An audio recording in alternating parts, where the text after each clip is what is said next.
non più tra I farfalloni amoroso, notte giorno di torno girar. Welcome back, fellow food geeks. It's good to have you back. I'm sorry for the long delay, but this recipe is going to be worth it. So this is a pan pizza, which is a thick crust pizza, which has a very thick bready crust. Let's quickly get started. Here I have taken this measuring cup and 2 measuring cups full of all-purpose flour. You can take wheat flour also if you want. Then I've taken half a cup of cornmeal, which is nothing but corn ground into a coarse powder. So half a cup of that. Then I have tepid warm water after this, which is 1 cup of tepid warm water. I'm using the same measuring cup measurements for all of them. Then I have 1 tablespoon of honey. If you are vegan, you can remove the honey and put sugar. Yeast, I've taken 1 tablespoon and some salt to taste. So now the first thing which I'm going to do is I'm going to pour the yeast and the honey in this water. Now this water is tepid, like I told you. I can put my finger in it easily, but it's warm to touch. And I'm going to mix it and keep it for 5 to 10 minutes. After 10 minutes, you see it's fluffed up. So now I'm going to add this to the dough. I'm going to make a dough out of it, but before that I am going to add the salt to the flour. Remember, never add salt to the yeast directly. It has to be added to the all-purpose flour or cornmeal or whatever. Now I took a 2 tablespoon of cornmeal extra to dust the surface later if needed, so that I haven't put in, but I've taken half a cup of cornmeal and I've put it in. And now I'm going to knead a soft dough using all this water. Let me quickly knead it and then show it to you. You can also add olive oil or butter to this recipe to make it more decadent. In fact, I am going to use a little olive oil, but that is just to coat my hands and later to coat the pan. So I'm not putting any in this dough. People do put, but because I'm going to put quite a bit in the pan, I'm not putting any here. So I'm going to knead it for at least 5 to 6 minutes minimum. And this is how it starts looking after that. See, it's come together. It's not sticking to my hands anymore. So this dough is done. And now I'm going to take a bowl and I'm going to put some oil in it.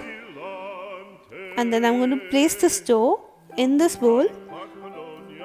First the right side and then the seam side down, so that the whole thing is covered with oil. And now I'm going to cover it with cling film and keep it for 45 minutes to 1 hour, depending on your climate. If you live in a warm climate, 45 minutes would do. If you live in a colder climate, 1 hour, or maybe you can put it inside your oven with the oven light on.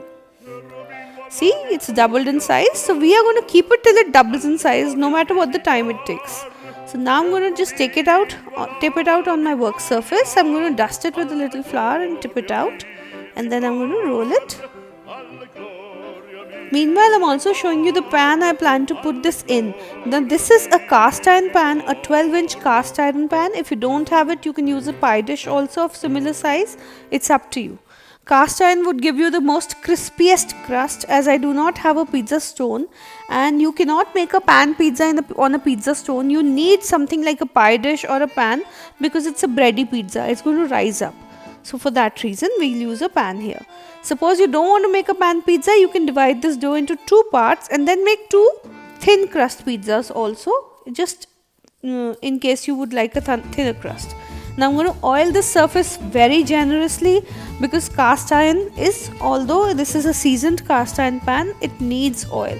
So I'm going to season it or oil it generously, and then I'm going to place my dough, which I've rolled up, into this pan.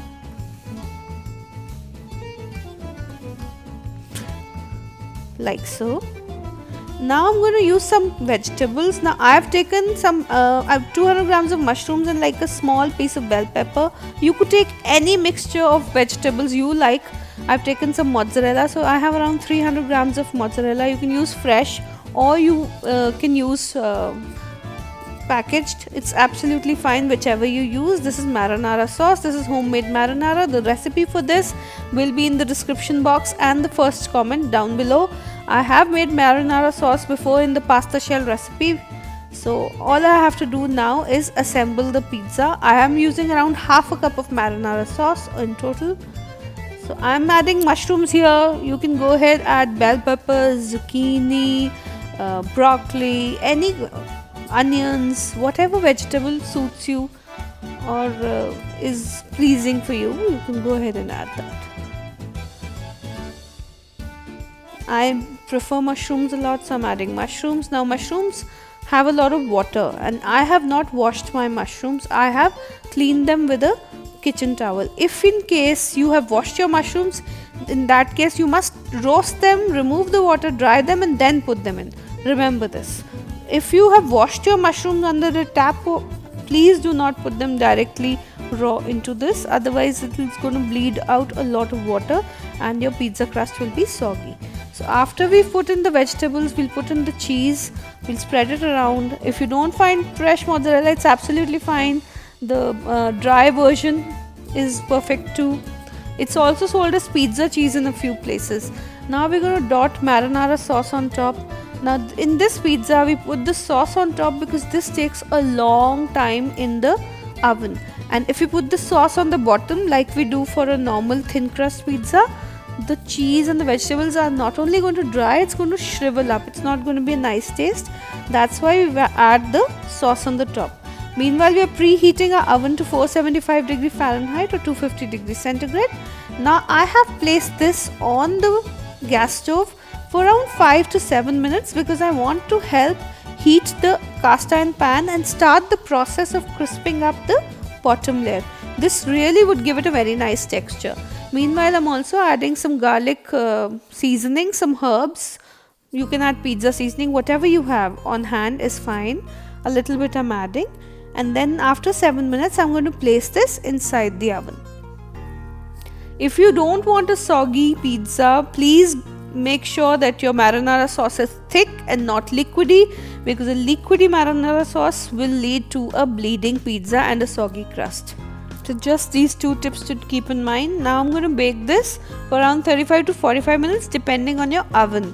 When you think the base is crispy, you can just remove slightly and see with the spatula. Now I'm going to just ease it out from the pan so that I can cut the slices, although I'm not going to remove it and put it on any other surface because it's an oozy pizza and it will mess up things because the cheese is gooey and is oozing out.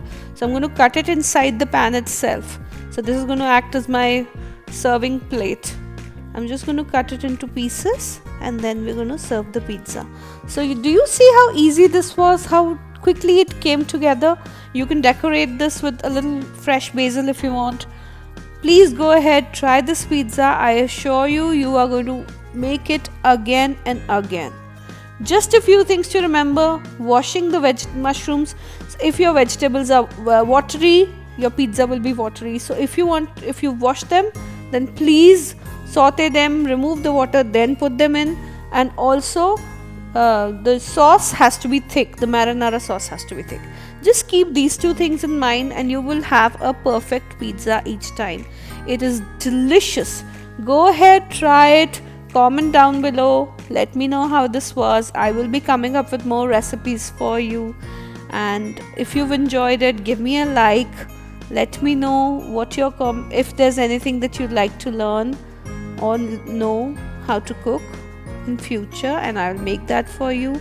So I hope you enjoyed this video, and do come back, press the bell icon so that you are notified each time I post a new recipe, because there is a whole lot of deliciousness and goodness where this came from.